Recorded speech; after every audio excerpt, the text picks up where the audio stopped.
ఆశ్చర్యకరుడు, ఆలోచనకర్త, అద్వితీయ సత్యనాథుడైన యేసుక్రీస్తు ప్రభుల వారి అతి శ్రేష్టమైన పరిశుద్ధ నామానికి మహిమ, ఘనత, ప్రభావములు యుగయుగములు కలుగునుగాక. 2021 అక్టోబర్ మాసం 1వ తేదీన ఈ వాగ్దాన సందేశ కూడికకు కూడి వచ్చిన వాగ్దాన వారసులైన మీ అందరికీ వాగ్దాన సంపూర్ణుడైన యేసుక్రీస్తు నామములో శుభము కలుగునుగాక, ఆశీర్వాదము కలుగునుగాక, ఆత్మాభివృద్ధి కలుగునుగాక, యేసు మీతో కూడా ఉండునుగాక. ఈ అక్టోబర్ మాసముకు గాను నేను దేవుని సన్నిధిలో ప్రార్థన చేశాను. మీరంతా కూడా ప్రార్థన చేసే వచ్చి ఉన్నారని నేను అనుకుంటున్నాను, విశ్వసిస్తూ ఉన్నాను. నేను చాలాసార్లు చెప్పాను, 1వ తేదీ ముందు 30వ తేదీ రాత్రి ఉపవాసం ఉండి మీరు ప్రార్థన చేసుకొని ప్రార్థన పూర్వకంగా వాగ్దాన సందేశ కూటానికి రావాలి. ఏదో ఆషామాషగా వచ్చి వాగ్దాన సందేశ కూడికలో పాల్గొనకూడదు. తప్పనిసరిగా ముందు రాత్రి దేవుని సన్నిధిలో కనిపెట్టి ప్రార్థన చేసి విశ్వాసముతో, నమ్మకముతో, ఆశతో, ఆసక్తితో, వాంఛతో దేవుని సన్నిధికి రావాలి. అప్పుడు కృపగలిగిన దేవుడు నీ హృదయ అభిలాష, నీ మనోభిలాష ఆయన చూస్తాడు. చూచిన దేవుడు తన మాట చేత నేను బలపరుస్తాడు, తన మాట చేత నిన్ను పలకరిస్తాడు, తన మాట చేత నీకు అన్ని విధాలుగా ఆ మాటలో ఉన్న సదుపాయాన్ని నా దేవుని నీకు కలుగు చేస్తాడు. ఒట్టిగా రాకూడదు, సిద్ధపడి రావాలి. ప్రార్థనాపూర్వకంగా దేవుని సముఖానికి రావాలి. ఒకసారి గట్టిగా చప్పట్లు పడి ప్రభు నామాన్ని కనపడుదాం. ఈ నెల ప్రభు మనకి ఇచ్చిన వాగ్దానాన్ని మనం చదువుకుందాం. హోషేయ ప్రవచన గ్రంథం, యెషయా కాదు, హోషేయ, పేజీ నెంబర్ 746, పేజీ నెంబర్ 746, 2వ అధ్యాయం 18వ వాక్యాన్ని నేను చదువుతున్నాను. ఆ దినమున నేను నా జనుల పక్షముగా భూజంతువులతోనూ ఆకాశ పక్షులతోనూ నేలను ప్రాకు జంతువులతోనూ నిబంధన చేయుదును. విల్లును, ఖడ్గమును, యుద్ధమును దేశములో ఉండకుండా మాన్పించి వారిని నిర్భయముగా నివసింపచేసేదను. ఈ నెల వాగ్దానం, నేను నా జనుల పక్షముగా నిబంధన చేయుదును. గట్టిగా చప్పట్లు కొడదాం ప్రభుకి. ఈ నెల అక్టోబర్ మాసం మన మచిలీపట్నం సెంటర్కి ప్రభు ఇచ్చినటువంటి ఒక చక్కని వాగ్దానం, నేను నా జనుల పక్షముగా నిబంధన చేయుదును అని ప్రభు సెలవిచ్చాడు. అంటే ఈ వాగ్దానంలో మనం నేర్చుకోవలసిన పాఠం, ఈ వాగ్దానంలో ప్రభు మనకు చెప్పదలిచిన మాట ఏమిటయ్యా అంటే, నేను నా జనుల పక్షముగా ఉండబోతున్నాను. కొడు చప్పలు గట్టిగా, నేను నా జనుల పక్షముగా ఉండబోతూ ఉన్నాను అని సూటిగా దేవుడు మనతో చక్కగా చెబుతున్నాడు. నా జనుల పక్షముగా అని ప్రభు మాట్లాడుతున్నాడు. గతములో మనం ఎవరిమి? పరజనులమి. గతములో మనం ఎవరిమి? అన్య జనులమి. పరజనులుగా ఉన్న మనలని, అన్యజనులుగా ఉన్న మనలని ఆయన కలువరి సిలువ రక్తము చేత మన కొని కడిగి మనలో మారు మనస్సును కలుగు చేసి పాపక్షమాపణ నిమిత్తమై బాప్తీసం పొంది క్రీస్తును ధరించుకునేటట్టుగా చేసి పరిశుద్ధాత్మని మనలోనికి పంపించి మనతో కూడా ఉంచి ఆత్మ ముద్రలు మనలో కనబడినట్లుగా చేసి ఆయన చేత పిలువబడి ఏర్పరచబడి ఎన్నుకోబడినటువంటి అపోస్తులుల బోధ, సహవాసం, రొట్టె విరుచుట, ప్రార్థనలో మనం నిలబెట్టి మనలో విశ్వాసాన్ని కలుగు చేసి పరిశుద్ధతను కలుగు చేసి వాక్యం మీద ఆసక్తిని పుట్టించి వాక్యానుసారంగా జీవించేటట్టుగా మనను చేసిన కారణాన్ని బట్టి మనమందరం ఏమయ్యాము అంటే ఆయన పేరు పెట్టబడిన జనులుగా మార్చబడ్డాం. కొడుచబలు గట్టిగాను. ఒకప్పుడు మనమందరము దూరస్తులుగా ఉన్న మనలని సమీపస్తులుగా చేశాడు. అన్యజనులుగా ఉన్న మనలని తన స్వకీయ సాంపాద్యముగా చేశాడు. పరజనులుగా ఉన్న మనలని ఆయన సొత్తైన ప్రజలుగా ఆయన మార్చుకున్నాడు, మలుచుకున్నాడు. అందుకంటున్నాడు, నేను ఎవరు? యెహోవా. నేను ఎవరు? సృష్టికర్త యెహోవా. నేను ఎవరు? మంచి కుమ్మరి అయిన ఆ యెహోవా దేవుడు సెలవిస్తున్న మాట, నేను నా జనుల పక్షముగా నిబంధన నేను చేయబోతున్నాను. నా జనుల పక్షముగా నేను ఉండబోతున్నాను. నిశ్చయముగా విశ్వసించండి, ప్రార్థించండి, ఎదురు చూడండి. నిశ్చయముగా నా యేసు నీ పక్షమున ఉన్నాడు. కొడుచబలు గట్టిగాను. నా యేసు మన సంఘము పక్షముగా ఉన్నాడు. నా యేసు మన మినిస్ట్రీ పక్షముగా ఉన్నాడు. నా యేసు మీ కుటుంబ పక్షముగా ఉన్నాడు. మీ పిల్లల పక్షముగా ఉన్నాడు. మీకు కలిగిన సమస్తము పక్షముగా ప్రక్క నిలిచి ఉన్నాడు. నువ్వు గుర్తుపెట్టుకో, ఆత్మలో విశ్వసించు, మనోనేత్రములు వెలిగించబడి చూడు. నిశ్చయముగా నా యేసుని ప్రక్కనే నిలిచి ఉన్నాడు. కూడా చెబులు గట్టిగా. మనోనేత్రములు వెలిగించబడిన వారమై ఆత్మలో మనము గ్రహించగలిగితే, వాగ్దాన సంపూర్ణుడైన దేవుడు, భూమిని ఆకాశమును సృజించిన దేవుడు, సమస్త సృష్టి యావత్తు తన నోటి మాట ద్వారా కలుగ చేసిన దేవాతి దేవుడైన యెహోవా, ఆయన మన తండ్రి, ఆయన జనులుగా ఉన్న మన పక్షముగా ఆయన నిలిచి ఉండబోతున్నాడు. ఈ మాసమంతా, జీవిత కాలమంతా నా కృప కలిగిన తండ్రి మన పక్షముగా నిలిచి ఉండునుగాక. మన పక్షముగా నిలిచి ఉండునుగాక. నీ పక్షముగా ఉంది నరుడు కాదు. నీ పక్షముగా ఉంది అంతులు కనబడి అంతులో మాయమైపోయే గడ్డి పువ్వు లాంటి, ఆవిరి వంటి, కంటికి కనబడకుండా కనుమరుగైపోయే మేఘము లాంటి మనిషి కాదు. నీ పక్కన ఉంది ఎవరయ్య అంటే, నిన్న నేడు నిరంతరం ఏకరీతిగా ఉన్నటువంటి దేవుడు, మార్పు లేని దేవుడు, భూపతులకి అధిపతిగా ఉన్న దేవుడు మన పక్షముగా నిలిచి ఉన్నాడు. అందుకే అంటాడు, ఈ మచిలీపట్నం సెంటర్లో ఉన్న నా జనులందరి పక్షమున ఈ మాసమంతా, జీవితకాలమంతా నేను ఉండబోతున్నాను, నిబంధన చేయబోతున్నాను. దేవునికే మహిమ కలుగునుగాక. దేవునికే మహిమ కలుగునుగాక. ప్రేమైన సహోదరి సహోదరులారా, ఆయన మన పక్షముగా ఉన్నాడు. ఆయన మన పక్షమున నిలిచి ఉన్నాడు. చాలా మంచిది, వినడానికి చాలా బాగుంది. హృదయం ఆనందముతో ఉప్పొంగింది, ఆత్మ ఆనందముతో కేకలు వేస్తుంది. మంచిదే. అయితే ఒక విషయం మనం గమనించాలి. ఏమిటయ్యా అంటే, ఆయన తన జనుల పక్షముగా ఉన్నాడు అని చెబుతున్నాడు కదా. ఆయన తన జనుల పక్షముగా ఎప్పుడు ఉంటాడు? ఆయన తన జనుల పక్షముగా ఉండి ఏమి చెయ్యాలని ఆయన కోరుకుంటున్నాడు అనే సంగతి మనం ఆలోచన చేయాలి. ఆయన జనుల పక్షముగా ఎప్పుడు ఉంటాడు? ఆయన జనుల పక్షముగా ఉండి ఏమి చెయ్యాలని ఆయన ఆశపడుతున్నాడు, ఏమి చెయ్యాలని ఆయన కోరుకుంటున్నాడు అనే సంగతులని చాలా క్లుప్తంగా, చాలా టూకీగా ఒక 3 సంగతులని ఈ పూట ఆత్మదేవుడు స్పష్టముగా మనతో మాట్లాడునుగాక. మనమందరము గ్రహించదముగాక. మొదటిగా చదవండి, నిర్గమాకాండం 14:14. చాలా చక్కగా 14:14.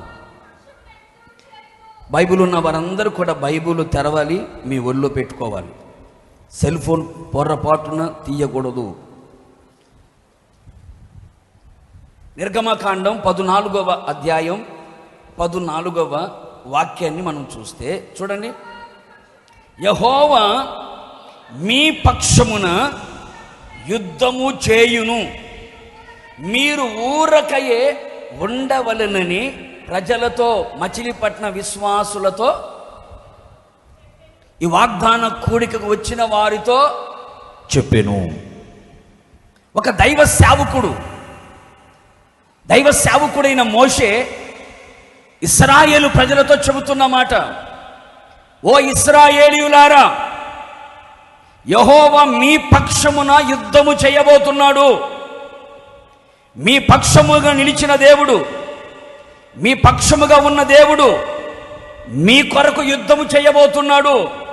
మీరు ఊరకనే నిలిచి ఉండండి చాలు, ఊరకనే మీరు ఉండండి చాలు అని అలనాడు మోషే ఇశ్రాయేలు ప్రజలతో చెప్పాడు. ఈ వాగ్దాన సందేశ కూడికలో వచ్చినటువంటి ఆత్మీయ ఇశ్రాయేలీయులుగా ఉన్న మీ అందరితో దైవ సేవకుడిగా ప్రభు నన్ను నిలబెట్టి నా నోట ఆయన మాటలు ఉంచి చెప్పమన్న ఈ మాట ఏమిటయ్యా అంటే, యెహోవా మీ పక్షమున యుద్ధము చేయబోతున్నాడు. కొడు చెప్పులు గట్టిగాను. యుద్ధము యెహోవాది, యుద్ధము యెహోవాది, జయము మనది కాబోతుంది. కొడు చెప్పులు గట్టిగాను. యుద్ధము చేసేది ఆయన, జయము వచ్చేది మనకి. ప్రేమిని దేవుని బిడ్డలారా, మన దేవుడు ఎవరు? మన తండ్రి ఎవరు? ఆయన యుద్ధ శూరుడు అని రాసింది బైబిల్లో. మన తండ్రి ఎవరు? పరాక్రమశాలి అని రాసింది బైబిల్లో. యుద్ధం చేయడానికి మనకు కత్తులు కావాలి, ఈటలు కావాలి, బాంబులు కావాలి, తుపాకులు కావాలి.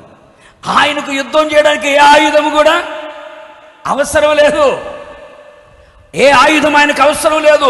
ఆయన మన పక్షముగా ఎందుకుంటావు ప్రభువా? మా పక్షముగా ఎందుకు ఉండాలని నువ్వు కోరుకున్నావంటే, మీ పక్షముగా నేను యుద్ధము చేయాలనుకుంటున్నాను అన్నాడు. ఎందుకయ్యా అంటే, ఇంతవరకు నువ్వు చేసి చేసి అలిసిపోయింది చాలు, ఇంకా పక్కన నిలబడుకో. అప్పుడప్పుడు చూడండి, నువ్వు చేసిన చాలేరా నేను వెళ్తాను నాకు అంటారు చూసారండి.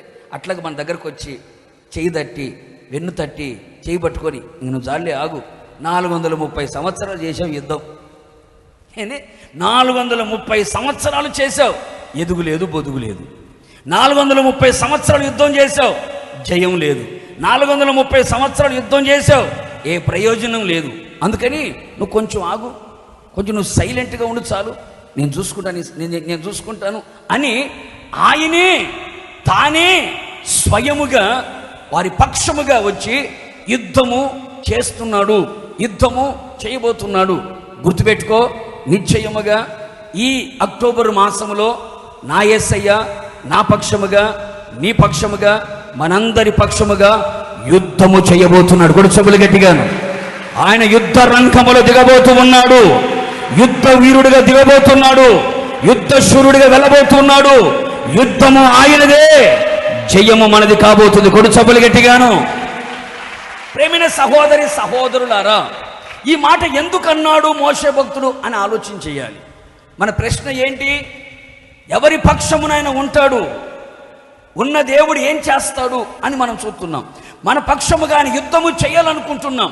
ఇప్పుడు ప్రభుని కనుక అడిగితే, ప్రభువా వారి పక్షముగా ఎందుకు యుద్ధం చేయాలనుకున్నావు? నువ్వు వారి పక్షముగా యుద్ధము ఎందుకు చేయాలనుకున్నావు అనే సంగతి కనుక ప్రభుని అడిగితే, ప్రభు అంటున్న మాట ఏమిటయ్యా అంటే, వాళ్ళు ఇశ్రాయేలీయులు కదా. యెహోషువ గ్రంథం 10వ అధ్యాయం 14వ వాక్యంలో ఉంటుంది ఏమని? ఇశ్రాయేలీయుల పక్షముగా ఆయన యుద్ధము చేశాడు, సూర్యుణ్ణి నిలబెట్టాడు, చంద్రుణ్ణి నిలబెట్టి యుద్ధము చేసి ఇశ్రాయేలు ప్రజలకి జయమిచ్చెను అని పరిశుద్ధ గ్రంథములో యెహోషువ గ్రంథములో మనము చూడగలుగుతున్నాం. ఇశ్రాయేలీయుల పక్షముగా ఆయన యుద్ధము చేయడానికి ఇష్టపడుతూ ఉన్నాడు. నిశ్చయముగా ఈ మాసములో నా యేసయ్య నీ పక్షముగా యుద్ధము చేయునట్లుగా, నీ కుటుంబ పక్షముగా యుద్ధము చేయునట్లుగా, నీ పిల్లల పక్షముగా యుద్ధము చేయునట్లుగా, మన సంఘ పక్షముగా యుద్ధము చేయునట్లుగా, మన మినిస్ట్రీ పక్షముగా ఆయన యుద్ధము చేయునట్లుగా మనం ఏమై ఉండాలి? ఇశ్రాయేలీయులమై ఉండాలి. ఇశ్రాయేలీయుల పక్షముగా ఆయన యుద్ధం చేయాలనుకుంటున్నాడు. ఇశ్రాయేలుల పక్షముగా ఎందుకున్నావు ప్రభువా అని అడిగితే, కీర్తనకాడైన దావీదు ఒక మాట అంటాడు. చూడండి, 14వ కీర్తన 5వ చరణం. 14వ కీర్తన 5వ చరణం. ఎందుకనగా దేవుడు నీతిమంతుల సంతానము పక్షమున ఉన్నాడు. ఎందుకు ప్రభు వారి పక్షమున నువ్వు యుద్ధము చేయాలనుకున్నావు? యుద్ధ శూరుడిగా తయారయ్యావు, పరాక్రమశాలిగా నిలిచి ఉన్నావు. ఎందుకు అని ప్రభుని అడిగితే, ప్రభు చెబుతున్న మాట, నేను ఎవరి పక్షమున ఉండి యుద్ధము చేస్తానో తెలుసా? నీతిమంతుల సంతానము పక్షమున నేను ఉంటాను అన్నాడు. ఇశ్రాయేలులు ఎవరు? అబ్రహాము సంతానము. ఇశ్రాయేలులు ఎవరు? ఇస్సాకు సంతానము. ఇశ్రాయేలీయులు ఎవరు? యాకోబు సంతానము. ప్రభు అంటాడు, నేను అబ్రహాము దేవుడను, ఇస్సాకు దేవుడను, యాకోబు దేవుడను. అబ్రహాము ఎవరు? ఇస్సాకు ఎవరు? యాకోబు ఎవరయ్య అంటే బైబిల్ సెలవిస్తున్న మాట, వారు నీతిమంతులు. కొడుచబులు గట్టిగా. వారు నీతిమంతులు గనుక నీతిమంతుల సంతానం 70 మంది కనాను నుంచి ఐగుప్తులో అడుగుపెట్టారు. ఇంచుమించుగా 30 లక్షల మంది తయారయ్యారు. ఈ 30 లక్షల మంది ఎవరయ్యా అంటే ఇశ్రాయేలీయులు, యాకోబు సంతానం, అబ్రహాము సంతానం. అబ్రహాము ఎవరయ్యా అంటే నీతిమంతుడు. ఆయన నీతిమంతుల సంతానము పక్షమున ఉంటాను అని సెలవిచ్చిన దేవుడు ఇశ్రాయేలీయులందరూ కూడా నీతిమంతుల సంతానము గనుక ఆ సంతానము పక్షమున ఆయన నిలిచి ఉన్నాడు. కొడుచబులు గట్టిగాను. నీతిమంతుల సంతానము పక్షమున నిలిచి ఉన్నాడు. ఇప్పుడు ఇశ్రాయేలీయులను కూడా మనం గమనించి చూడగలిగితే ఈ ఇశ్రాయేలీయులు కూడా నీతిమంతులుగా మార్చబడ్డారా? మార్చబడ్డారు అని చెప్పుటలో సందేహం ఏమీ లేదు. ఎందుకనగా అంటే బైబిల్ సెలవిస్తున్న మాట, ఈ ఇశ్రాయేలు ప్రజలందరూ కూడా పిల్లలు మొదలుకొని వృద్ధాప్యములో ఉన్న ప్రతి ఒక్కరు కూడా, యాజకులైనా, నాయకులైనా, ప్రవక్తలైనా ప్రతి ఒక్కరు కూడా గొర్రెపిల్ల రక్తము చేత విమోచించబడిన వారే. గొర్రెపిల్ల రక్తముతో విమోచించబడ్డారు. అందుకని కొత్త నిబంధన కాలము చెబుతున్న మాట, ఆ గొర్రెపిల్ల ఎవరయ్యా అంటే మన ప్రభు అయిన యేసుక్రీస్తు. ఇదిగో లోక పాపమును మోసుకొని పోవుచున్న దేవుని గొర్రెపిల్ల అని రాయబడింది. నీతిమంతుడైన యేసయ్య మన కొరకు బలిగా మార్చబడ్డాడు. బలిగా మార్చబడిన ఆ యేసయ్య రక్తముతో వాళ్ళందరూ కూడా విమోచించబడి ఉన్నారు. యేసయ్య రక్తముతో కడగబడి ఉన్నారు. యేసయ్య రక్తముతో కొనబడి ఉన్నారు. యేసయ్య రక్తముతో కడగబడిన ప్రతి ఒక్కరు కూడా నీతిమంతులే. కొడుచుబలు గట్టిగా. ఒకప్పుడు మనము దుర్నీతి పరులం, ఒకప్పుడు మనము అవినీతి పరులం. అవినీతిలో ఉన్న మనలని, దుర్నీతిలో ఉన్న మనలని యేసయ్య, తన నీతిమంతుడైన యేసయ్య తన రక్తము చేత మనను కొని ఉన్నాడు గనుక, కడిగి ఉన్నాడు గనక, పవిత్ర పరిచి ఉన్నాడు గనక మనలో ఉన్న దుర్నీతి, మనలో ఉన్న అవినీతి తొలగించబడి యేసయ్య రక్తము చేత మనమందరం ఏమయ్యాము? నీతిమంతులుగా మార్చబడ్డాం. నీతిమంతులుగా మనం మార్చబడగలిగితే ఆయన మన పక్షముగా యుద్ధము చేయడానికి పూనుకుంటాడు. మన పక్షముగా యుద్ధము చేయడానికి నిలబడతాడు. ఇశ్రాయేలులు ఎవరయ్యా అంటే గొర్రెపిల్ల రక్తము చేత విమోచించబడిన వారు అని బైబిల్ సెలవిస్తుంది.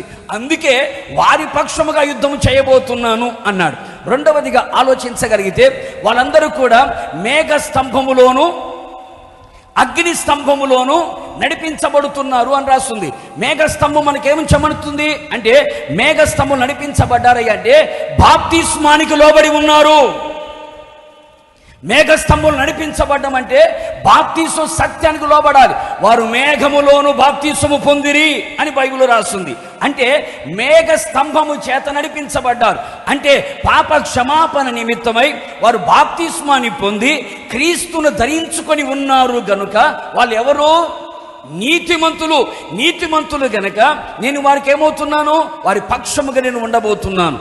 అలాగే అగ్ని స్తంభములు నడిపించబడ్డారు అని రాస్తుంది.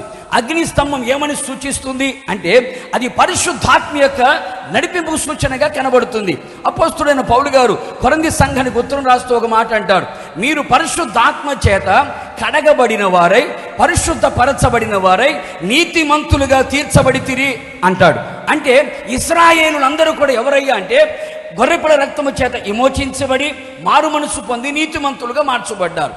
బాప్తిస్మాని పొంది నీతి యావత్తు జరుగునట్లుగా బాప్తిస్వం పొంది క్రీస్తును ధరించుకొని నీతిమంతులుగా మార్చబడ్డారు. కనిపెట్టి ప్రార్థన చేసి ఉపవాసం ఉండి పరిశుద్ధాత్మ చేత నింపబడి ఆత్మ చేత నడిపించబడుతూ ఏమయ్యారు?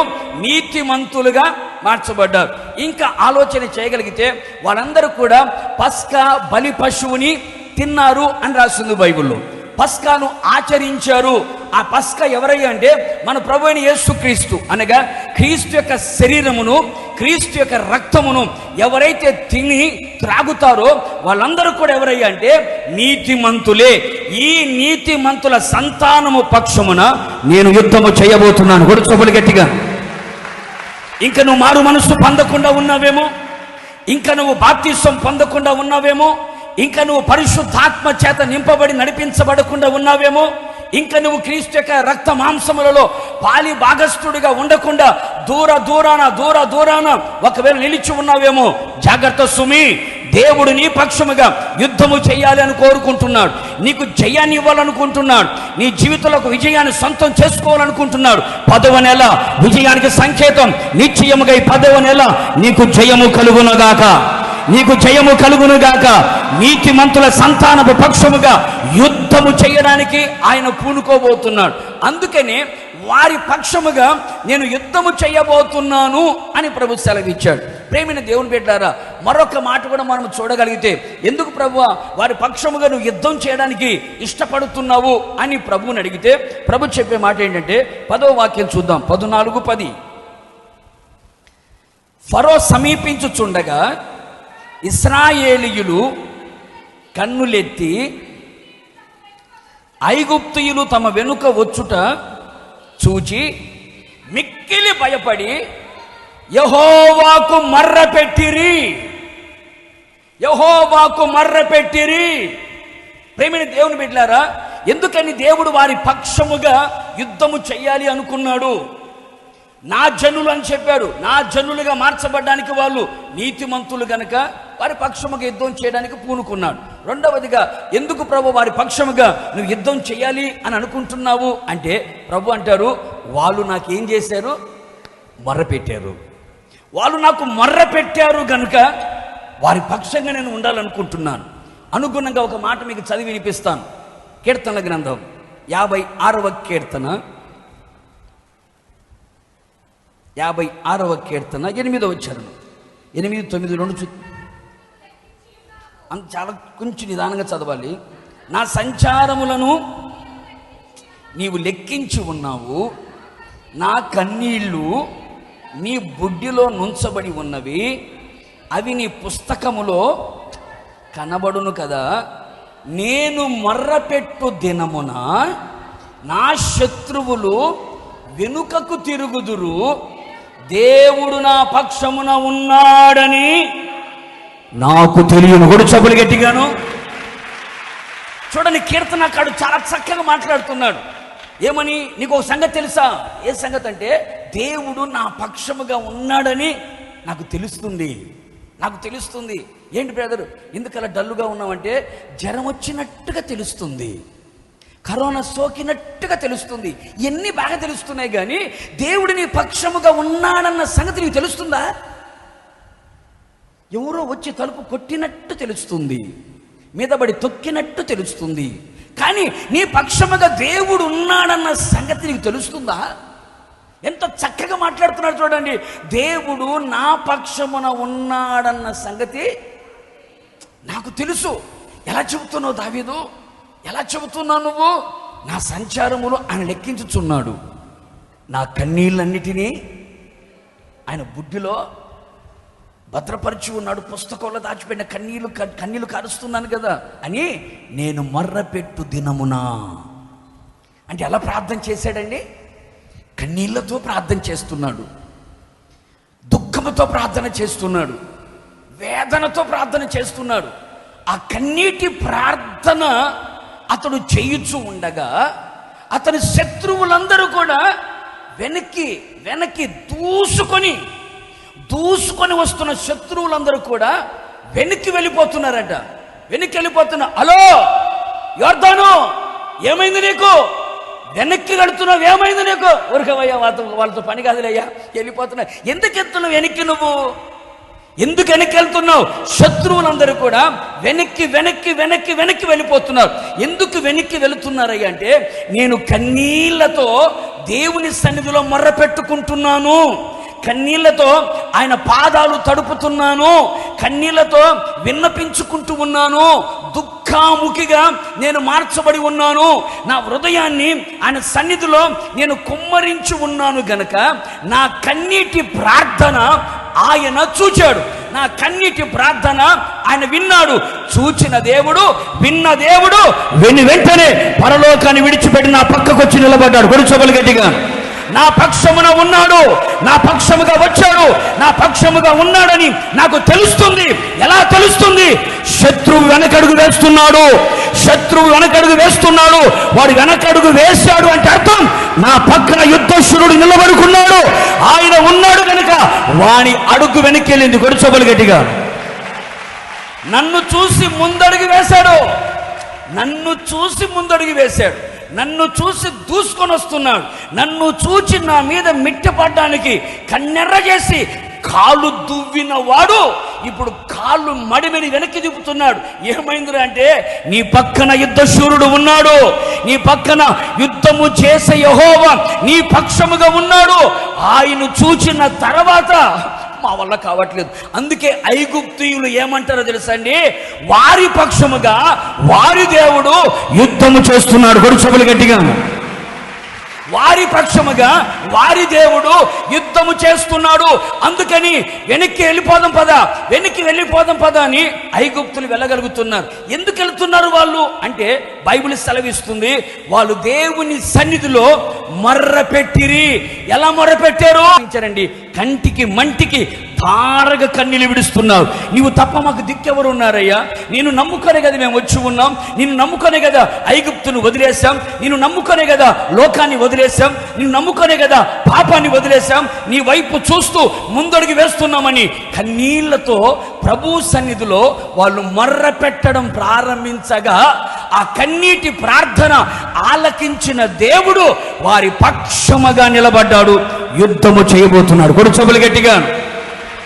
ఒకటి గుర్తుపెట్టుకో ప్రియమైన దేవుని బిడ్డ, నా యేసయ్య నీ పక్షముగా యుద్ధము చెయ్యాలి. నీ పిల్లల పక్షముగా యుద్ధము చెయ్యాలి. మన సంఘపు పక్షముగా యుద్ధము చెయ్యాలి అంటే నువ్వు గుర్తుపెట్టుకోవలసింది ఏమిటయ్యా అంటే నేను నీతిమంతునిగా మారాలి. రెండవదిగా నేను కన్నీటి ప్రార్థన చేసే వ్యక్తిగా మారాలి. మామూలు ప్రార్థన కాదు, సాధారణమైన ప్రార్థన కాదు. ఏ ప్రార్థన చేయాలంట? కన్నీళ్ళ ప్రార్థన చేయాలి. ఎందుకని? నీ కన్నీళ్లు అన్నిటిని దేవుడు ఒక బుడ్డిలో దాచిపెడుతున్నాడు. నీ కన్నీళ్లను అన్నిటిని దేవుడు ఒక పుస్తకంలో రాసి పెడుతున్నాడు. నువ్వు కార్చే ప్రతి కన్నీటి బొట్టుకి ఒక రోజున లెక్క ఉంది సుమి. ఎప్పుడైతే నీ కన్నీరు నేలను తాకుతుందో పరలోకము తెరవబడుతుంది. నీ కన్నుల నుంచి కన్నీరు కార్చడం ప్రారంభించగలిగితే సింహాసనం మీద లేస్తాడు ఆయన. ఇప్పుడే నేను లేచడను, ఇప్పుడే నేను లేస్తాను. ఏంటయ్యా ఇప్పుడు వరకు కూర్చున్నావు కదా, ఎందుకు లేస్తున్నావు? యుద్ధము చేయడానికి వెళ్తున్నాను. ఎందుకు వెళ్తున్నావు? యుద్ధము చేయడానికి. అదిగో నా కుమారుడు, నా పేరు పెట్టబడిన నా జనులు కన్నీళ్లు విడుస్తున్నారు. ఆ కన్నీళ్లు చూసి నేను తట్టుకోలేను. ఆ కన్నీళ్లు నేలను తాకే లోపల నేను వారి పక్షముగా యుద్ధము చేసి వారి శత్రులని వెనుకకు నేను తరమాలి. కొడుచబులు గట్టిగాను. భయపడనక్కరలేదు. ఎందుకు భయపడుతున్నావు? ఎందుకు కలవరపడుతున్నావు? ఎందుకు కృంగిపోతున్నావు? కన్నీరు విడిచి ప్రార్థన చేయడం నేర్చుకో. దుఃఖముతో ప్రభు పాదాల దగ్గర ఉండడం నేర్చుకో. ఆయన కన్నీటి పాద పీఠముగా నువ్వు మార్చబడి చూడు. నీతిమంతుడిగా మార్చబడి చూడు. నిశ్చయముగా నీ పక్షముగా ఆయన యుద్ధము చేయబోతున్నాడు. ప్రేమైన దేవుని బిడ్డలారా, ఆయన మన పక్షముగా యుద్ధము చేసి ఏంటి? నీతిమంతుల పక్షముగా యుద్ధము చేసి కన్నీళ్లతో ప్రార్థన చేసే వారి పక్షముగా యుద్ధము చేసి వాళ్ళకి ఏమి ఇవ్వాలనుకుంటున్నాడు? ఆయన జయ జీవితం ఇవ్వాలనుకుంటున్నాడు. ఈ అక్టోబర్ మాసములో నీ అపజయాలు కొట్టివేయబడునుగాక, నీ ఓటమి తొలగిపోవునుగాక, జయము నీ సొంతమవునుగాక, విజయ ఆనందము వేయుదువుగాక, ఆనంద కేకలు వేయుదువుగాక. నీ భుజస్కంధముల మీద అఖండమైన జయాన్ని నా దేవుడు నిలవబెట్టునుగాక.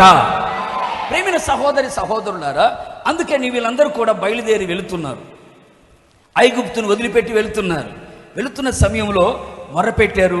నీతిమంతులు కదండి, నీతిమంతులుగా మార్చబడ్డారు. గొర్రెల రక్తంతో విమోచించబడ్డారు. మేఘస్తంభంలో, అగ్ని స్తంభంలో నడిపించబడ్డారు. అలాగే పస్కాని ఆచరించారు. బయలుదేరి వెళుతున్నారు.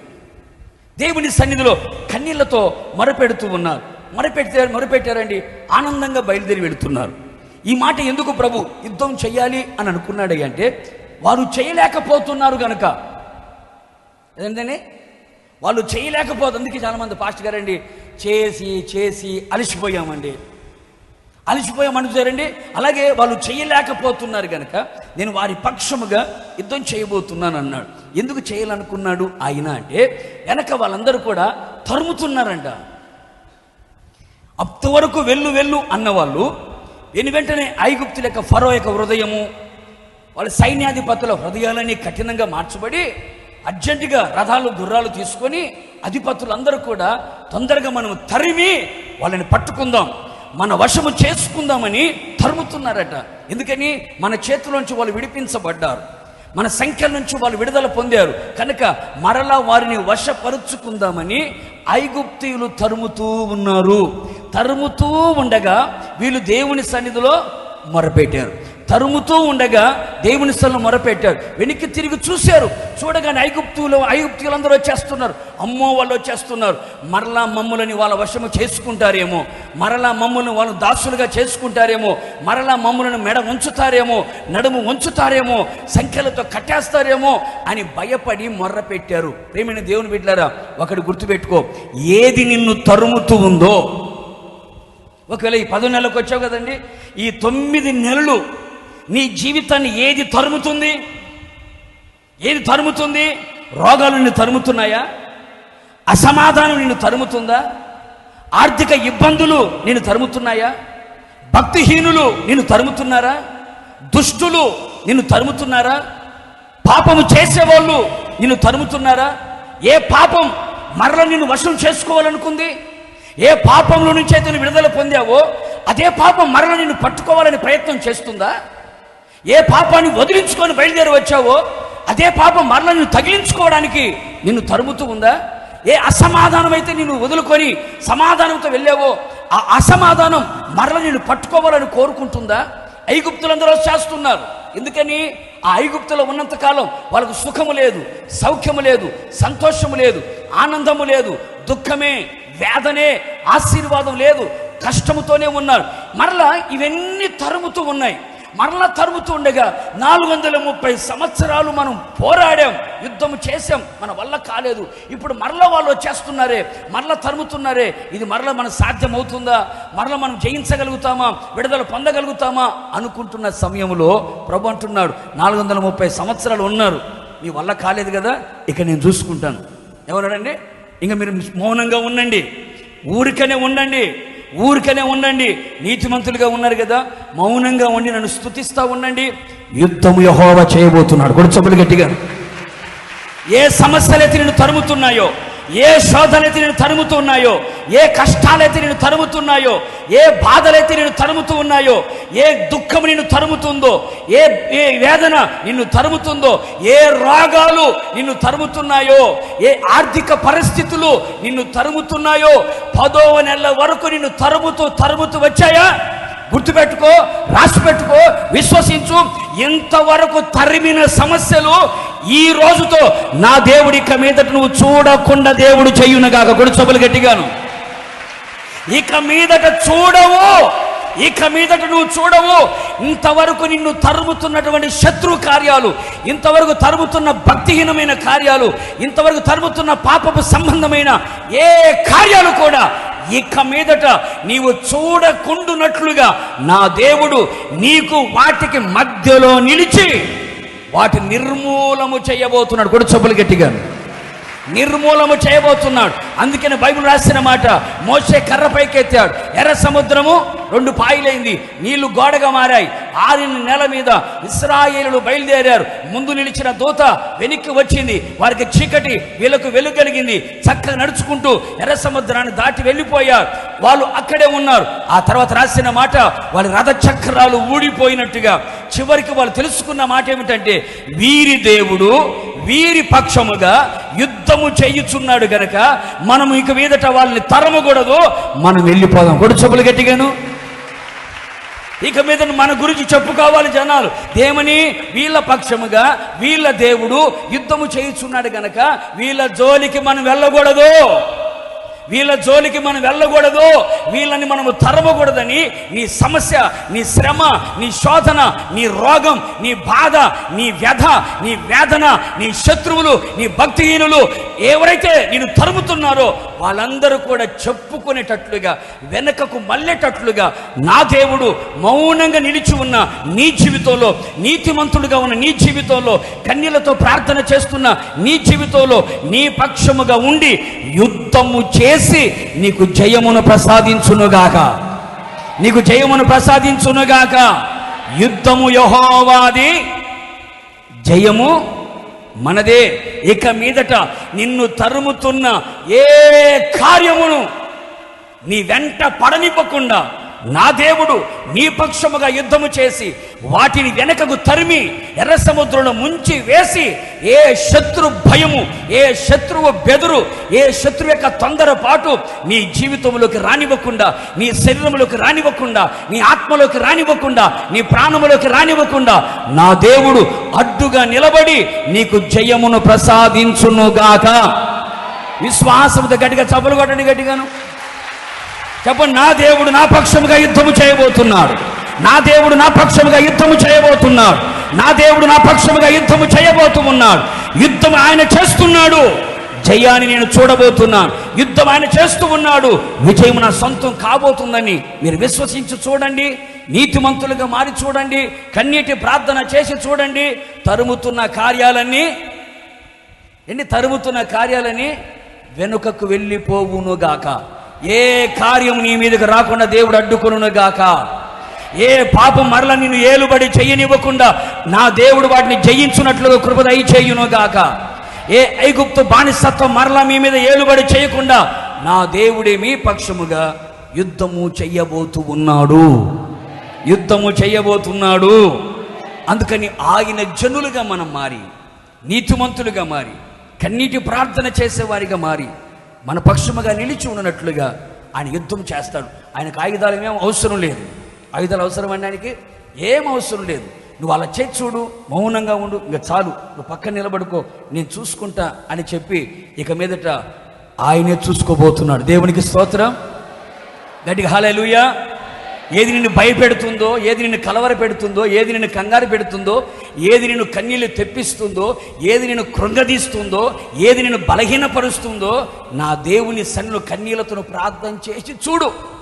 నీ పక్షంగా ఉన్న దేవుడు వాటన్నిటిని దేవుడు జల సమాధి చెయ్యునుగాక, జలములలో ముంచివేయునుగాక. అందుకే నేను నా జనుల పక్షముగా ఉండబోతున్నాను, వారి పక్షంగా ఉండి నేను యుద్ధము చేయబోతున్నాను అన్నాడు. రెండో మాట చూద్దాం, ఎక్కువగా వివరించట్లేదు. యెషయా గ్రంథం 26వ అధ్యాయం 12వ వాక్యం. యెహోవా, నీవు మాకు సమాధానాన్ని స్థిరపరుస్తావయ్యా, నిజముగా. ఆహా, అంటే అబద్ధాలు కూడా ఉంటాయా? నిజముగా నీవు మా పక్షమున నుండి మా పనులన్నిటినీ సఫలపరుస్తావయ్యా. 138వ కీర్తన కూడా చూడండి, 8వ చరణం ఏమని రాస్తుంది? 138:8 యెహోవా నా పక్షమున కార్యములను సఫలము చేయును. చూడంత చక్కగా యెషయా గ్రంథకర్త కీర్తనకారుడు మాట్లాడుకుంటున్నారు. ఏమని? యెహోవా, నీవు మాకు సమాధానాన్ని స్థిరపరుస్తావయ్యా. సమాధానం లేదయ్యా మాకు, భార్యాభర్తల మధ్యలో సమాధానం లేదు. అసలు మాలో మాకే సమాధానం ఉండట్లేదే. జుట్టు పెట్టుకుంటున్నాం, గోలు గిలుకుంటున్నాం, ఆకాశ నక్షత్రాలు లెక్క పెట్టుకుంటున్నాం, కడుపు నిండా తినట్లేదు, కంటి నిండా నిద్రపోవట్లేదు, అందరితో సరిగా మాట్లాడలేకపోతున్నాం, అందరితో మూగబొమ్మలాగా నిలబడుకున్నాం. మాట్లాడమన్నా చిరాకేస్తుంది, మాట్లాడాలన్నా కోపం వచ్చేస్తుంది, మాట్లాడాలన్నా తలకాయ బగలగొట్టాలనిపిస్తుంది, మాట్లాడాలంటే కొండలు బగలగొట్టాలనిపిస్తుంది. ఎందుకని? సమాధానం లేదు. నెమ్మది లేదు, సంతోషం లేదు, నెమ్మది లేదు, సమాధానం లేదయ్యా. ఎందుకంటే స్ట్రెస్ ఎక్కువైపోయింది, ఎందుకంటే ఏవేవో మానసిక ఒత్తిడులు ఎక్కువైపోయాయ్యా, సమాధానం లేదయ్యా. అందుకని యెహోవా నీవు మాకు చెప్పు ఈ అక్టోబర్ మాసంలో సమాధానాన్ని ఇస్తావు కాదు, సమాధానాన్ని స్టాండర్డ్గా చేయబోతున్నావు. కూడా చెప్పులు గట్టిగా.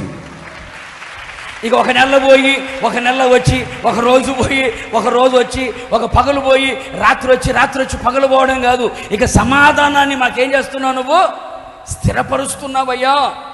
సమాధానకర్తగా, శాలేము రాజుగా నది వలె సమాధానాన్ని ప్రవహింపచేసి మా సరిహద్దులో సమాధానాన్ని ఉంచి మా గుండె నిండా, మా మనస్సు నిండా, కుటుంబం నిండా, సంఘము నిండా, మా జీవితం నిండా సమాధానాన్ని స్థిరపరిచెదవు అని ఏమంటాడు తెలుసా? నిజముగా నీవు మా పక్షమున మా పనులన్నిటినీ ఏం చేస్తున్నావు? మా పనులన్నిటినీ నువ్వు సఫలపరచబోతున్నావయ్యా.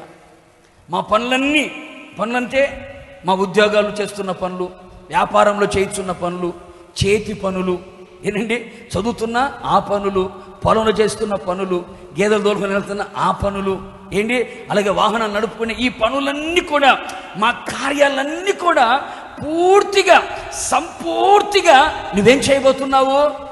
సఫలము చేయబోతున్నావు. ఎందుకు ప్రభువా? నా జనుల పక్షముగా నేను ఉంటాను. ఎందుకన్నావు నువ్వు?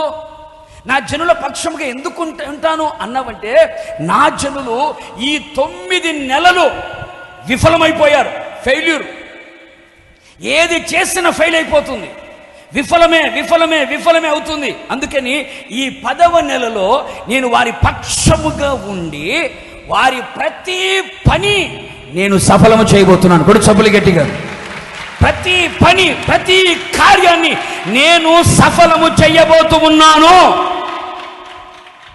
ఇంతవరకు తొందరపడి విఫలమైపోయారేమో, అంతా నాకు తెలుసు అనుకొని ఫెయిల్ అయిపోయారేమో, వాళ్ళ మాటలు వీళ్ళ మాటలని ఫెయిల్ అయిపోయారేమో, ఏది చేసినా కలిసి రావట్లేదేమో, ఏది ప్రయత్నించినా విఫలమైపోతుందేమో. ఇక మీదట నేనే దిగువస్తా, ఇక మీదట నేనే వ్యాపార పక్షముగా ఉంటా, నీ ఉద్యోగ పక్షముగా ఉంటా, నీ చేతి పని పక్షముగా ఉంటా, నీ పొలము పక్షముగా ఉంటా, నీ పశువుల పక్షముగా ఉంటా, నీ పిల్లల చదువుల పక్షముగా నేను ఉంటా. నేను ఉండి ప్రతిదీ చూచి గమనించి ఏది చేయాలో, ఏది చేయకూడదో, ఎలా చేయకూడదో నేనే వారి పక్షముగా, ఒక గైడ్గా నేనే ఉండి సమస్తము సఫలము చేయబోతున్నా. గొడుచబలు గట్టిగా విశ్వాసముతో నీ పనులన్నిటినీ సఫలము చేయడానికి, నీ కార్యములన్నీ సఫలము చేయడానికి నా దేవుడు నీ పక్షముగా నిలిచి ఉండబోతున్నాడు. ఇంతవరకు అన్నిటిలో ఫెయిల్. ఒకవేళ ఇంతవరకు అలా చవి చూచావేమో, జయం అంటే ఏమిటో తెలియదేమో, సఫలం అంటే ఎలా ఉంటుందో నోచుకోలేకపోతున్నావేమో. ఈ మాసములో నా యేసయ్య నీ పక్షముగా ఉండి సమస్తము సఫలము అగునట్లుగా ఆయన చేయునుగాక. అయితే ఆయన మన పక్షముగా ఉండి సఫలం చేయాలి. ఆయన మన పక్షంగా రావాలి కదా. అది షరతులు లేకుండా షరతులు లేకుండా వాగ్దానం వర్తించదు. అర్థమైందండి? షరతులు లేకుండా వాగ్దానములు వర్తించవు. షరతులతోనే దేవుడు ఇస్తాడు వాగ్దానం, షరతుతో కలిపి ఇస్తాడు వాగ్దానం. లేకపోతే మనం సంకలు ఎగిరేసుకుని షరతులు ఇస్తే అమ్మో అవునా అట్లాగా అలా చేయాలా అని ఆలోచిస్తాం.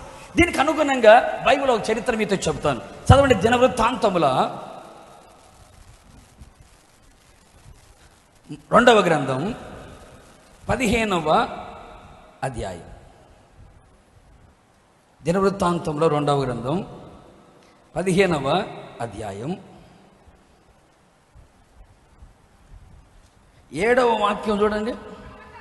కాగా మీరు బలహీనులు కాక ధైర్యము వహించుడి, మీ కార్యములు సఫలమగును. చూసారండి? యెషయా గ్రంథకర్త, కీర్తనకారుడు ఏమంటాడు?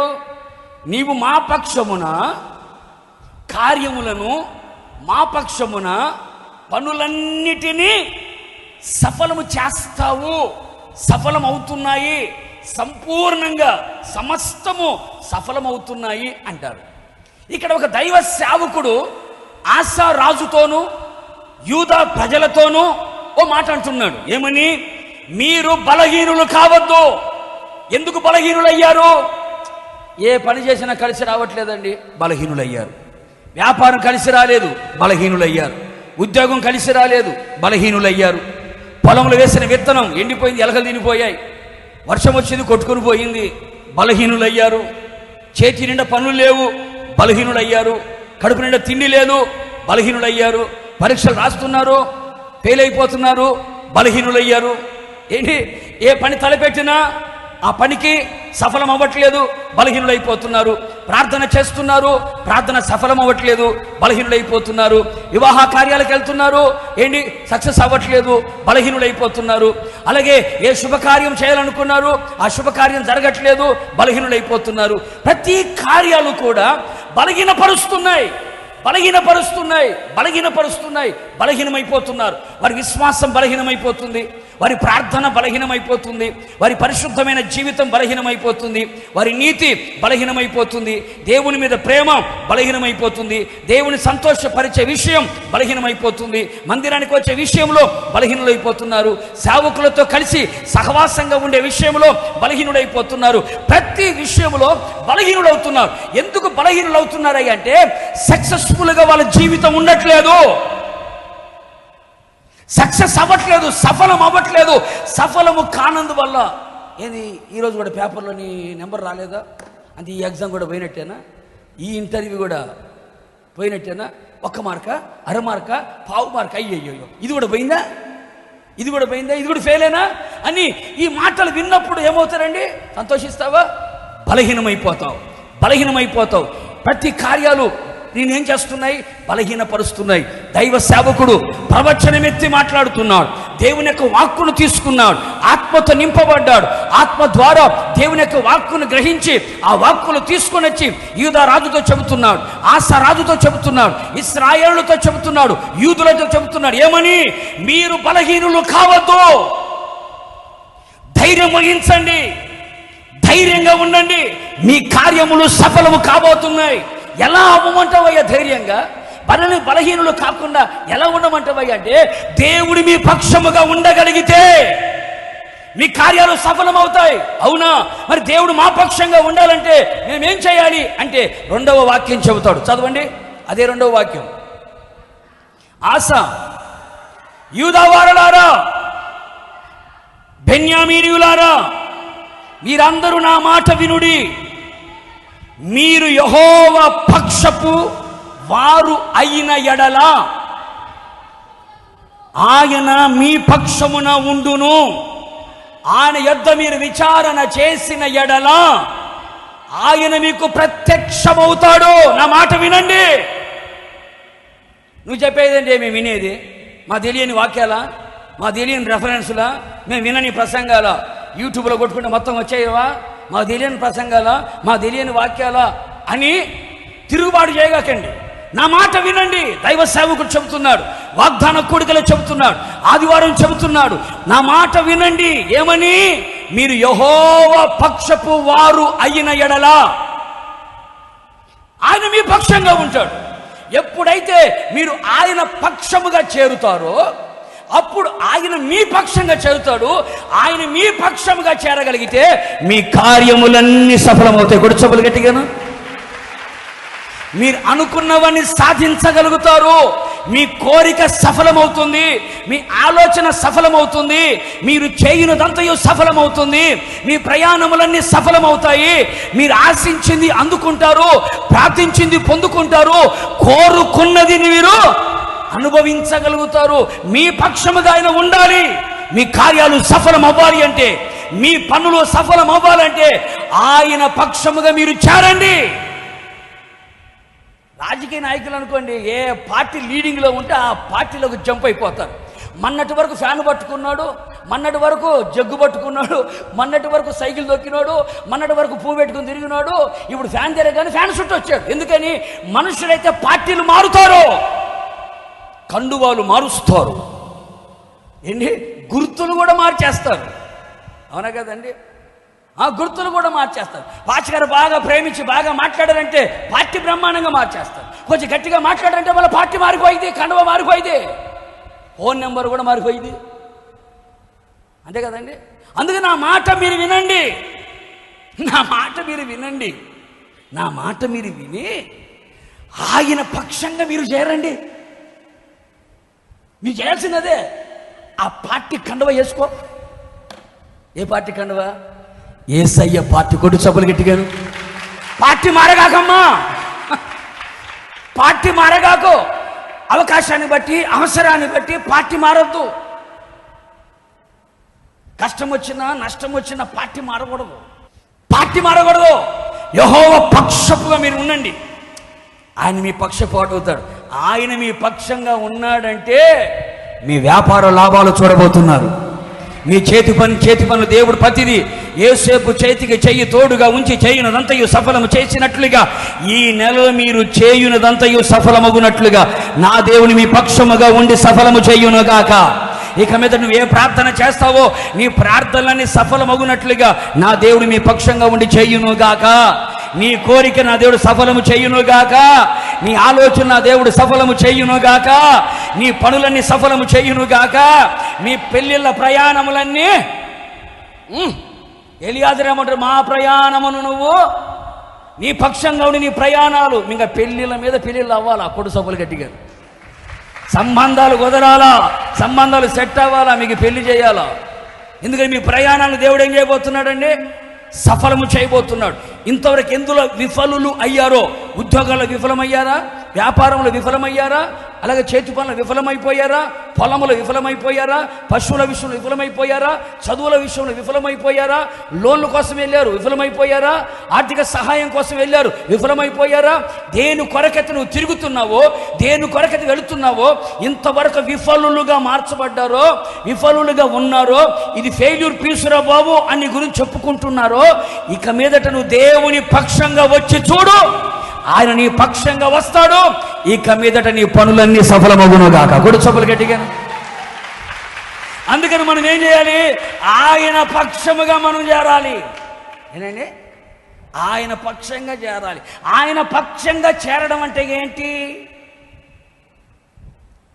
రాజకీయ నాయకులు అయితే కండువ మారుస్తే, గ్లాసు గుర్తు మార్చేస్తే పార్టీ మారడం అనుకుంటారు. మరి ఆయన పక్షంగా చేరడం అంటే ఏంటి? మత్తయి సువార్త 12వ అధ్యాయం 30వ వాక్యంలో ఏమని రాస్తుంది? ఏదో ఒకటి ఉంటుంది చూడండి. నా పక్షమున ఉండని వాడు నాకు విరోధి. అంటే యేసు ప్రభు కూడా విరోధులు ఉన్నారా? మీకు విషయం చెప్పనండి, ఇక్కడ కూడా ఉన్నారు, ఇక్కడ కూడా ఉన్నారు. యేసు ప్రభుకి విరోధులు ఇక్కడ కూడా ఉన్నారు. యేసు ప్రభు శత్రులు ఇక్కడ కూడా ఉన్నారు. మనం అనుకుంటే బయటే ఉన్నారని, కానీ ఇంట్లోనే ఉన్నారు. నా పక్షమున ఉండని వాడు నాకు విరోధి అన్నాడు. అంటే అర్థం ఏంటి? దేవుని పక్షమున ఉన్నవాడు ఆయనకు, చెప్పండి, వ్యతిరేక పదం ఏంటి? విరోధికి మిత్రుడే కదా. అంటే నా పక్షముగా ఉన్న నాకు మిత్రుడు అవుతాడు అంటే అర్థం ఏంటంటే, దీని మాట బట్టి అర్థం ఏంటంటే, నువ్వు దేవునికి విరోధిగా ఉండకపోతే చాలు, ఆయన నీ పక్షంగా ఉంటాడు. ఆయన దేవునికి నువ్వు విరోధిగా ఉండకూడదు, దేవునికి శత్రువుగా ఉండకూడదు. ఎందుకంటే ఆయన శత్రువు ఆయన పక్షముగా ఉండలేడు. ఆయన పక్షముగా ఉండని వాడు ఆయనకి విరోధి.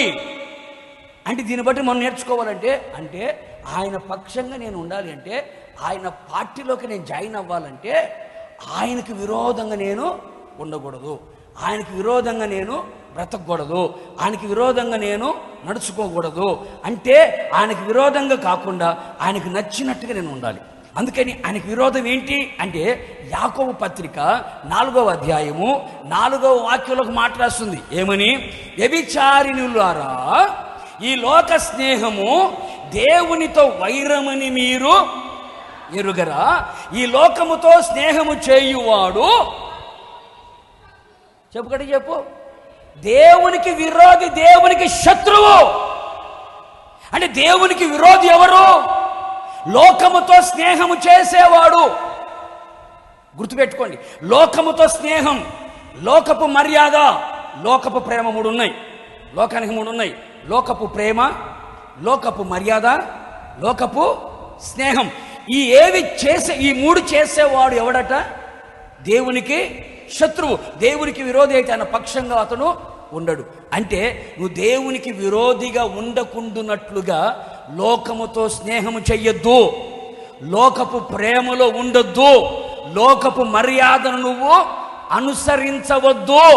లోక స్నేహము చేయకుండా, భక్తిహీనులతో స్నేహము చేయకుండా, దేవునికి శత్రువులుగా ఉన్న వారితో సహవాసము చేయకుండా, ఈ లోక సంబంధమైన తుచ్చమైన అభిలాషలని, నేత్రాశని, శరీరాశని, జీవపు డంబాన్ని, పాపపు సంబంధమైన ప్రతి కార్యాలు, దేవునికి అసహ్యమైన, హేయమైన, దేవునికి దృష్టికి నీచమైన ఏ కార్యము నీ ఇంట ఉండకూడదు, నీ వంట ఉండకూడదు. నీ వంట నీ ఇంట ఉండకున్నట్లుగా నీవు గనక పవిత్రమైన జీవితాన్ని గనక జీవించగలిగితే, లోక స్నేహము చేయకుండా యేసయ్యతోనే స్నేహము చేసేవాడిగా నువ్వు ఉండగలిగితే, నువ్వు దేవుని పక్షంగా ఉన్నట్టే. కొడు చప్పులు గట్టిగాను. లోక స్నేహం ఉందా? నువ్వు దేవునికి విరోధివి. లోక మర్యాదను అనుసరిస్తున్నావా? నువ్వు దేవునికి విరోధివి. లోకపు ప్రేమ నీలో ఉందా? నువ్వు దేవునికి విరోధివి. దేవునికి విరోధివైతే దేవుని పక్షంగా ఉండడు.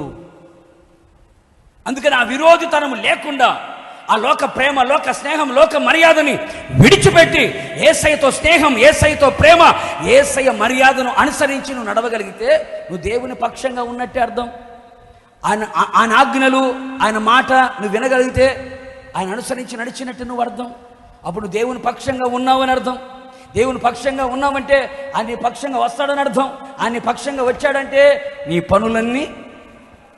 నీ పనులన్నీ ఆగిపోయిన పనులన్నీ సఫలమవుతాయి, అనగారిపోయిన కార్యాలన్నీ సఫలమవుతాయి, నిశ్చయముగా నిలబడిపోయిన కార్యాలన్నీ సఫలమైపోతాయి. పెండింగ్ పడ్డ ఎన్ని కూడా ఈ నెలలో సఫలమగునుగాక. ఎప్పుడు? దేవుడు నీ పక్షంగా ఉండాలి. ఆయన నీ పక్షంగా ఉండాలంటే నువ్వు లోకముతో స్నేహము చేయకూడదు. ఇంకొక మాట కూడా యెషయా గ్రంథం 63:16.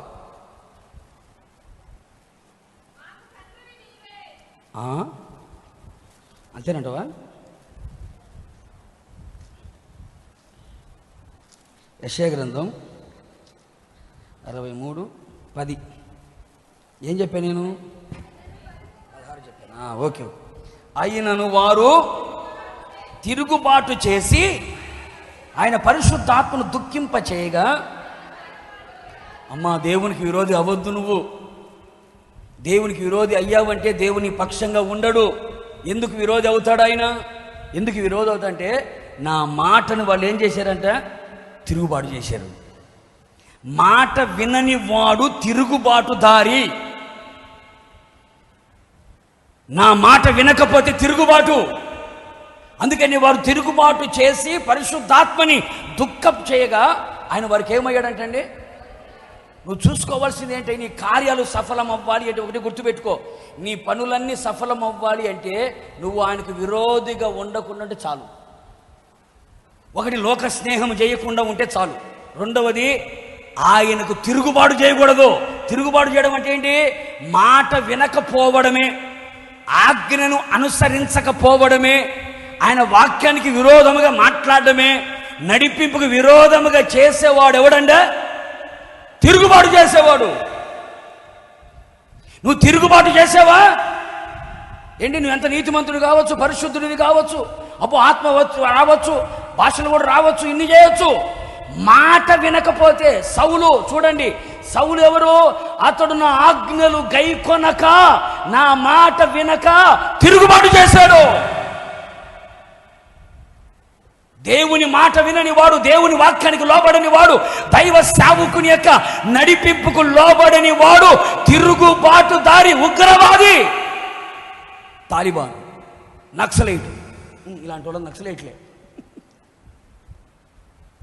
ఎవరైనా నక్సలైట్లు ఇక్కడ ఉన్నారా? తాలిబాన్లు ఉన్నారా? ఉగ్రవాదులు ఉన్నారా? ఎల్టీటీ వాళ్ళు ఉన్నారా? మానుకోండి అయ్యా, తిరుగుబాటుతనం మానుకోండి. దేవుని దుఃఖపరచగాకండి, విరోధి అవ్వగాకండి. విరోధి అయ్యాడానికి దూరం అవుతాడు. ఆయన దూరం అయ్యాడా సాతానుగాడు చేరుతాడు. చేరాడా నీ పని అయిపోయినట్టే. దేవుడు విరోధి కాకుండానట్లుగా ఆయన మాటకు లోబడు, ఆయన మాటకు తలదించు, నడిపింపుకు లోబడు, తలదించుకొని వెళ్తా ఉండు.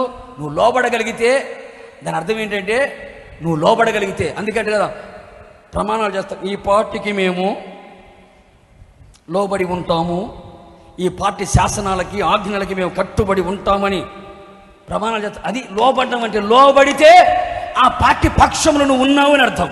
లోబడకపోతే గెట్ అవుట్, సస్పెండ్ అంతే. సస్పెండ్ అయ్యాడంటే జీతాలు రావు. తిరుగుబాటు చేస్తే విరోధి అయితే జీతాలు ఉండవు, పనులన్నీ ఫెయిల్. అందుకని ఒకటే సింపుల్గా చెప్పాలంటే ఆయన నీ పక్షముగా ఉండి నీ కార్యాలని, నీ పనులని, సమస్తాన్ని సంపూర్ణంగా సఫలము చేయాలి అంటే దేవుని పక్షంగా ఉండాలి. అందుకు నువ్వు చేయాల్సిందేనంటే ఆయనకి విరోధమైన పనులు చేయకపోతే చాలు. ఆయనకి విరోధమైన చేయకపోతే చాలు. లోకముతో స్నేహం చేయకుండా, ఆయన మాటకు తిరుగుబాటు చేయకుండా నువ్వు ఉంటే చాలు. నువ్వు దేవుని పక్షాన ఉన్నట్టే. ఐఎస్ఐ ముద్ర వేసుకోవచ్చు.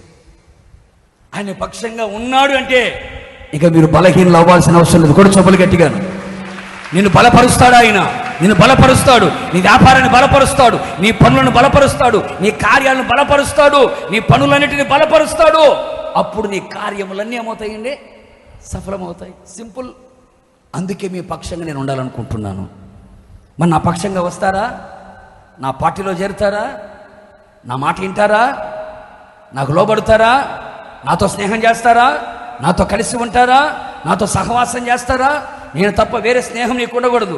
నా సహవాసం తప్ప వేరే సహవాసం నీకు ఉండకూడదు.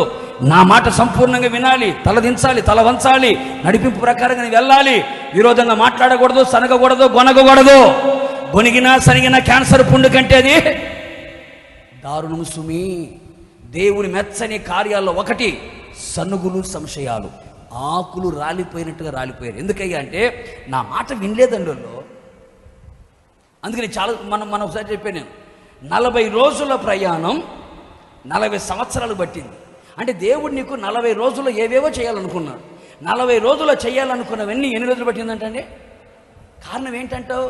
నీ జీవితంలో దేవుడి కార్యాలు ఆలస్యం అవుతున్నాయి. ఎందుకు అవుతున్నాయి? ఆలస్యం ఎందుకు అవుతున్నాయి అంటే ఇశ్రాయేలు చేసిన ఒకటే ఒక పని ఏంటంటే దేవుని మాట వినకపోవడమే. ఆ మాట వినకపోవడాన్ని బట్టి 40 రోజుల చేరవలసిన గమ్యం, 40 రోజుల చేరవలసిన కనాను 40 సంవత్సరాలు పట్టింది. ఎప్పుడు ఇవ్వాలనుకున్నాడు? ఇప్పుడు సెప్టెంబర్లో ఇద్దాం అనుకున్నాడు, ఆగస్టులోనే ఇద్దాం అనుకున్నాడు, జూలైలో, జూన్లోనే, జనవరి, ఫిబ్రవరి, మార్చి, ఏప్రిల్లోనే ఇద్దాం అనుకున్నాడు. అక్టోబర్ వరకు ఆగావు. ఎందుకని ఆగావు? మాట వినట్లేదు నువ్వు, మాట వినట్లేదు నువ్వు. అందుకే ఎప్పుడో నేను 2000లో ఇద్దాం అనుకున్నాను, వాడికి 2021 అయింది, ఇంకా రాలే. ఎందుకు రాలే? తిరుగుబాటు చేస్తున్నాడు. ఎందుకు చేస్తాను నేను? నా మాట వినబడి తిరుగుబాటు. అందుకని వాళ్ళలాగా మీరు చేయగక్కండి. 40 సంవత్సరాల దాకా తెచ్చుకోగక్కండి. 40 రోజుల్ని 40 సంవత్సరాల దాకా తెచ్చుకోవద్దు. ఏంటి? ఏ నెలలో దేవుడు మనకి ఇవ్వాలనుకున్నాడో ఆ నెలలోనే మనం అనుభవించాలి. కొడు చబలు గట్టిగా విశ్వాసంతో దేవుడు ఎప్పుడు ఇవ్వాలనుకున్నాడు అప్పుడే మనం అనుభవించాలి. దాన్ని మనం పోస్ట్ పోన్ చేయకూడదు. పోస్ట్ పోన్ ఎందుకు అవుతుంది? పోస్ట్ పోన్ ఎందుకు అవుతుందంటే మాట వినట్లేదు నువ్వు, అంతే. తిరుగుబాటు చేస్తున్నావు. అందుకని చాలా చోట్ల బైబిల్లో దేవుడు వారికి శత్రువు ఆయను, వారికి విరోధంగా కొంతమందిని లేపెను. ఎందుకు ఈ మాట రాశాడు? వినట్లేదు వాళ్ళు. అందుకని నేను లేపుతున్నా వాళ్ళ విరోధులందరినీ. ఎక్కువ వివరించట్లేదు. 2 మాటలు అయిపోయినాయి. దేవుడు మన పక్షంగా ఉండి యుద్ధం, మన పక్షంగా ఉండి కార్యాలు సఫలం. ముచ్చటగా 3వ మాట చెప్పి నేను ముగిచ్చేస్తాను. 118వ కీర్తన 6వ చరణం. అంత కన్ఫామా? అంత కాన్ఫిడెన్స్ ఎక్కువ అనుకుంటా దావీదు. చూడండి 118వ కీర్తన 6, 7 కన్ఫామ్ ఉన్నాడు. నేను ఒకసారి మీరు నువ్వు భయపడుతున్నావు అంటే అర్థం ఏంటి? ఏమవుతుందో ఏం జరుగుతుందో, పిల్లలను చూస్తే భయం, భర్తను చూస్తే భయం, భార్యను చూస్తే భయం, దారిన పోత నిమ్మకాయలు పడితే భయం, 4 మిరపకాయలు చూసినా భయం, పగిలిపోయిన కొబ్బరికాయను చూసినా భయం, కుంకుమ నీళ్లు చూసినా భయం, షిట్టెంటుకలు చూసినా భయం. నువ్వు భయపడుతున్నావంటే కన్ఫామ్గా అర్థం ఏంటి? దేవుని పక్షంగా లేడు అని. ఒకటే గుర్తుపెట్టుకో, భయపడుతున్నాడు అంటే దేవుని పక్షంగా లేడు అని. బైబిల్ ఏమంటుంది? దేవుడు నా పక్షమున ఉన్నాడు, కన్ఫర్మ్. నేను భయపడను.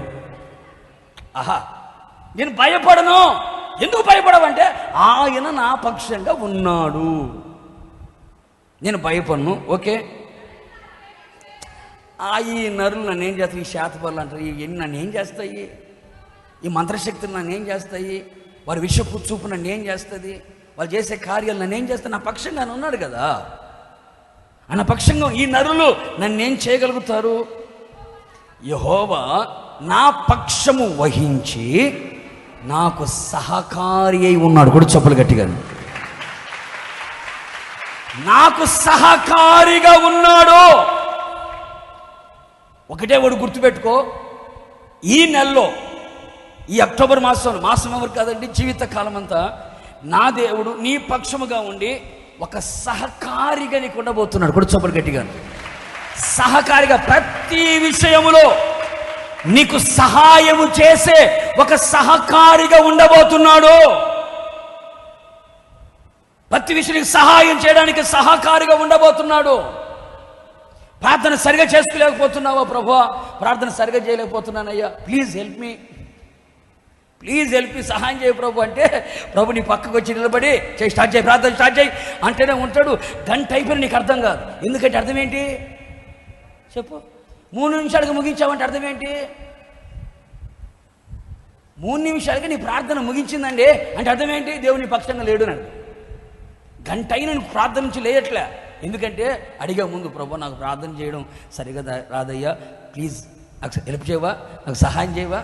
అప్పుడప్పుడు అంటారు కదా, కొంచెం ఆర్థిక సహాయం చేయండి, పిల్లలు కొంచెం సహాయం చేయండి అంటారు కదండి. అదేదో ప్రభు దగ్గర, ప్రభు ప్రార్థన సరిగా చేయలేకపోతున్నానయ్యా, కొంచెం సహాయం చేయి ప్రభు అంటే, ఓకే నువ్వు స్టార్ట్ చేయి, నేను పక్కన ఉంటాను అని నీ ప్రార్థన ఇంకా బేకు బెల్లు లేకుండా చేస్తూనే ఉంటావు. ఎందుకంటే చేస్తున్నావు అంటే అర్థం ఏంటంటే, నీకు ఎవరు చేయబోతున్నావు సహాయం? మనకి ఇలాంటివి వద్దు. పిల్లల సహాయం కావాలా, పెళ్ళిళ్ళ సహాయం కావాలా, ఉద్యోగం సహాయం కావాలా, ఇల్లు కట్టాలా, ఇది చెప్పమంటే ఇంత లిస్టు రాస్తారు. ప్రార్థన అంటే నోరు రావట్లేదు. ప్రభు ప్రార్థనకు సహాయం కావాలయ్యా, ఒక అధ్యాయం చదివే లోపల కప్పదర్శనం జరుగుతున్నానయ్యా. నోరు బైబిల్ ముందేసుకొని యెహోవా నా మొర నా విన్నపములు అంటున్నా. అయ్యా ఒక అధ్యాయం కూడా సరిగ్గా చదవలేకపోతున్నాను అయ్యా.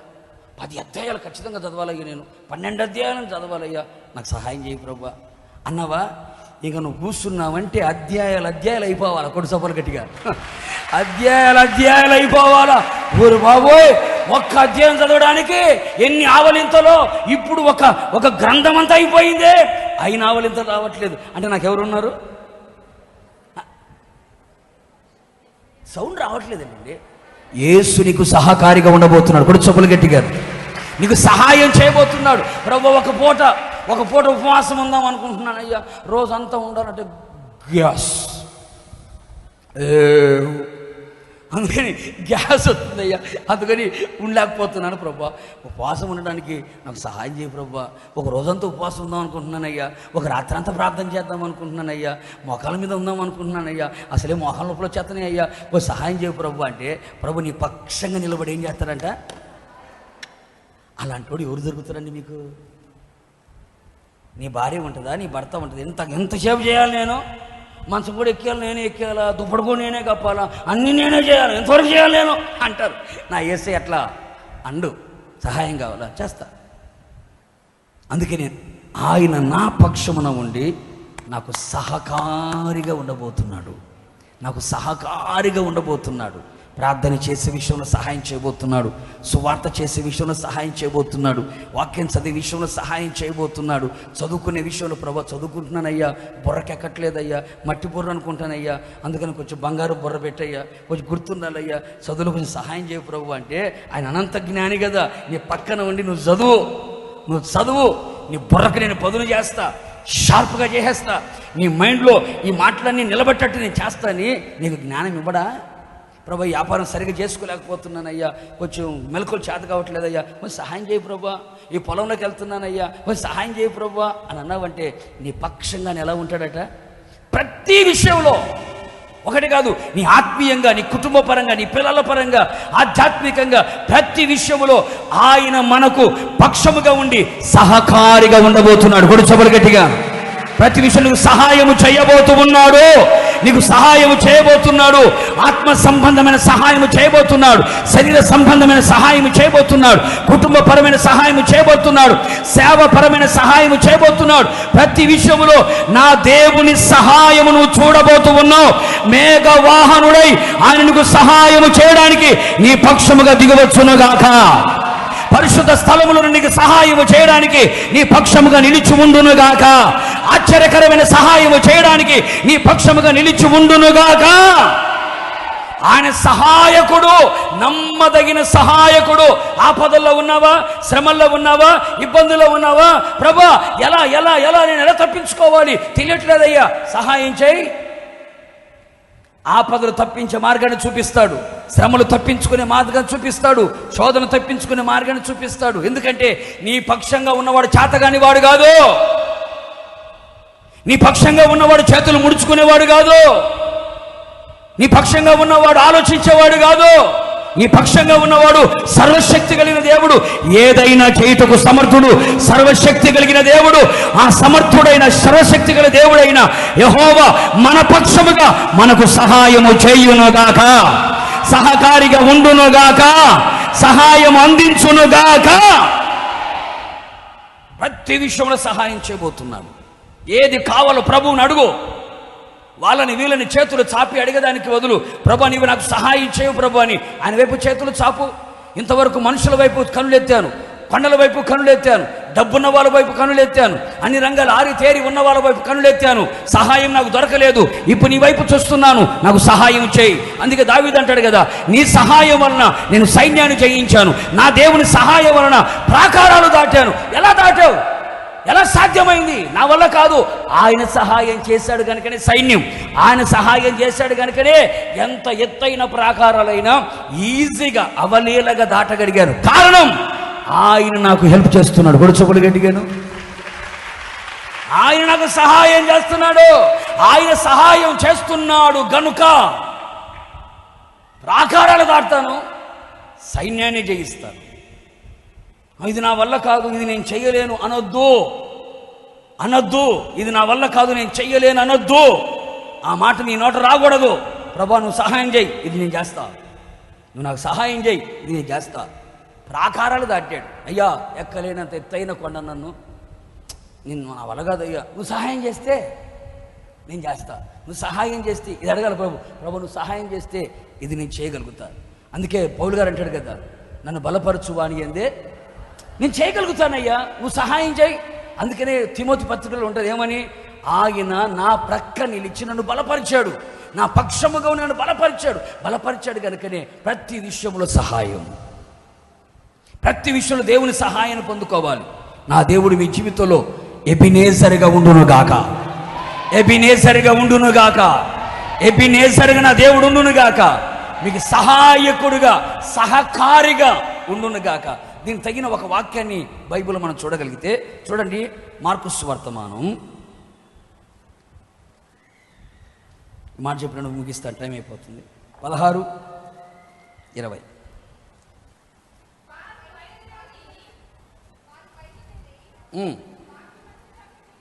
వారు బయలుదేరి వాక్యమంతటా ప్రకటించింది. ప్రభువు వారికి సహకారుడై వెనువెంట జరుగుచు వచ్చిన సూచక్రియల వలన వాక్యము స్థిరపరచుచుండెను. ప్రభు చెప్పాడు ఏమని, శిష్యులారా సర్వలోకానికి వెళ్ళండి, సర్వ సృష్టికి మీరేం చేయాలి, సువార్తను ప్రకటించండి, నమ్మిన వాళ్ళందరికీ బాప్తిస్మాలు ఇవ్వండి, అందరినీ నాకు శిష్యులుగా మీరు చేయండి, దయ్యాలు వెలగొట్టండి, రోగాలను స్వస్థపరచండి, చనిపోయిన వాళ్ళని లేపండి, నాకంటే మీరు ఎక్కువగా అద్భుతాలు చేస్తారు, నా నామములో మీరు చేయండి, నా నామములో మీరు చేయండి, నా నామాన్ని పట్టుకొని మీరు ఉండండి, నా నామాన్ని మీరు ఉచ్చరించండి, నా నామం మీ హృదయంలో నీ మనస్సులో ఉండాలి, అలా మీరు చెయ్యండి అని చెప్పి ఎప్పుడే ఆ మాట చెప్పాడో వీళ్ళు వెళ్ళి బయలుదేరి అన్ని చోట్లకి వెళ్ళి వాక్యం చెప్తున్నారు, సువార్త ప్రకటిస్తున్నారు, ఉపదేశం చెప్తున్నారు. బైబిల్ రాసిన మాట ఏంటి తెలుసండి? వారు బయలుదేరి ఏంటి వారు దేవుని యొక్క వాక్యాన్ని ప్రకటించారు. ప్రభువు వారికి ఏం చేశాడంట అంటే ఆయన చెప్పింది చేశారండి. దేవుడు మన పక్షముగా సహకారిగా ఉండాలి అంటే, సహాయము చేయాలి అంటే ఆయన చెప్పింది నువ్వు చెయ్యాల, నీకు నచ్చింది నువ్వు చేయకూడదు. అర్థమైందన్నమాట? అయ్యిందా లేదా? నీకు నచ్చింది నువ్వు చేయకూడదు, ఆయన చెప్పింది నువ్వు చేయాలి. ఆయన చెప్పింది కనుక నువ్వు చేస్తే నీళ్ళు ద్రాక్షరసం అవుతాయి. నీకు నచ్చింది నువ్వు చేసావంటే నీళ్ళుగానే ఉంటాయి, నీ బతుకు పాతాళం అయిపోయింది. ఆయన చెప్పింది చేశారంట. చెప్పింది చెప్పినట్టుగా చేయడం నేర్చుకోవాలా. ఇట్లెందుకు చెయ్యాలా, అట్లెందుకు చెయ్యాలా, నీళ్ళు ఎందుకు పోయాలా, ఈ ఎద క్వశ్చన్లని వేయకూడదు. చెప్పాడా? చెయ్యి. చెప్పింది చేశారంతే. అందుకే యేసయ్య చెప్పాడు, చెప్పిందంతా ఆయన చేశారండి, ప్రకటించారు. చెప్పింది చేశారు. ఎప్పుడైతే చెప్పింది చేశారో దేవుడు వారి పక్షంగా ఎలా ఉన్నాడట? సహకారిగా ఉన్నాడు. దావీదు ఎవరయ్యా అంటే దేవుని చిత్తానుసారుడు. దావీదు ఎవరయ్యా అంటే దేవుని ఉద్దేశానుసారుడు. దావీదు ఎవరయ్యా అంటే దేవుని ఇష్టానుసారుడు. అంటే దేవుని ఇష్టమే చేస్తాడు, దేవుని చిత్తమే చేస్తాడు, దేవుడు చెప్పిందే చేస్తాడు. దేవుడు చెప్పింది చేశాడు గనుక దేవుడు అతని పక్షంగా ఉన్నాడు. Simple logic. చెప్పింది చేశాడు కనుక అతని పక్షంగా ఎలా ఉన్నాడు? సహకారిగా ఉన్నాడు. ఆయన సహాయం అన్న ఏదైనా చేయగలుగుతున్నాడు. అందుకే అపోస్తలులు కూడా దేవుడు చెప్పింది చెప్పినట్టుగా చేశారు. చెప్పింది చెప్పినట్టుగా చేశారు కనుక వాక్యం ప్రకటించారు, సువార్త చెప్పారు. బైబిల్ రాసిన మాట, వారికి ఆయన ఎలా ఉన్నాడంట? సహకారిగా ఉన్నాడట. సహకారిగా ఉన్నవాడు ఏం చేశాడు? అక్కడ ఏ అద్భుతాలు జరిగాయో ఆ అద్భుతాలను స్థిరపరిచాడు. అక్కడ ఏ వాక్యమైతే ప్రకటించబడిందో ఆ వాక్యం అక్కడ స్థిరపరచబడింది. కూడా చెప్పులు గట్టిగాను. అంటే దేవుడు చెప్పింది కనుక నువ్వు చేయగలిగితే ఆయనకి సహకారిగా ఉండి ఆదివారం ఏ వాక్యం చెప్పినా, శనివారం ఏ వాక్యం చెప్పినా, బుధవారం ఏ వాక్యం చెప్పినా, ఉపవాస ప్రార్థనలు ఏ వాక్యం చెప్పినా, సువార్త కూటలు ఏ వాక్యం చెప్పినా ప్రతి వాక్యము నీ హృదయంలో ఏమవుతుందండి? స్థిరపరచబడుతుంది. విశ్వాసాన్ని గురించి చెప్పాడా? విశ్వాసం స్థిరపరచబడుతుంది. పరిశుద్ధతను గురించి చెప్పాడా? పరిశుద్ధత గురించి స్థిరపరచబడుతుంది. నీతిని గురించి చెప్పారా? నీతి స్థిరపరచబడుతుంది. రాకడ గురించి చెప్పారా? అది స్థిరపరచబడుతుంది. ఏ వాక్యమైతే విత్తబడుతుందో, ఏ వాక్యమైతే ప్రకటించబడుతుందో ఆ వాక్యము నీ జీవితంలో నూరంతలుగా ఫలిస్తుంది. ఆ వాక్యము ద్వారా నువ్వు పవిత్రపరచబడతావు, పరిశుద్ధపరచబడతావు, మహిమగల సంఘముగా, పెళ్లి కుమార్తెగా ఆయన ఎదుట నిలబడగలుగుతావు. ఎందుకంటే అలాంటి సహాయం చేస్తాడు ఆయన. కొడు చెప్పులు గట్టిగాను. వాక్యము స్థిరపరచబడాలి. అందుకని యెహెజ్కేలు గ్రంథం 36వ అధ్యాయం 9వ వాక్యములు ఏమని రాస్తుంటుందంటే, నేను మీ పక్షమున ఉన్నాను, మీ తట్టు తిరుగగా మీరు దున్నబడి విత్తబడి ఉంటారు. మీ పక్షంగా ఉన్నాను, మీ వైపు తిరిగాను. అంతవరకు కఠినమైన హృదయాలు, మందముగా ఉన్న హృదయాలు ఏమైపోయినాయండి? దున్నబడ్డాయి. దున్నబడినటువంటి ఆ భూములలో విత్తనాలు చల్లబడ్డాయి. చల్లబడిన ఆ విత్తనాలు ఫలించబోతున్నాయి. కూడా చెప్పులు గట్టిగాను. ఇక మీదట ప్రకటించబడిన ఏ వాక్యము